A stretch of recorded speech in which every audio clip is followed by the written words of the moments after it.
مرد جنجال میکند با همسرش. زن قهر کرده به خانه پدرش میرود. در بین چند مدت میگذارد. مرد پشیمان میشود، میگه کاری خوب نکردم. زنگ میزند میگه زنک جان به خانه برگرد. زن باشد این صدا رو شنیده میگه یک کاسه رو بگیر. مرد حیران میشه کاسه اینجا چی؟ میگه بگیر کاسه رو گرفتم. میگه به زمین پرتا. میگه پرتافتم. دیدی دلی من هم به مانند همین کاسه است. بشکند اگر که توانی همین کاسه رو پیوست کردن من بر میگردم، وگرنه.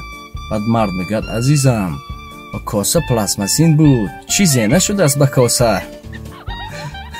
زن این رو شنیده میگه که خدا بگیرتت، پس از نماز شام بیا مرا به خانه ببر.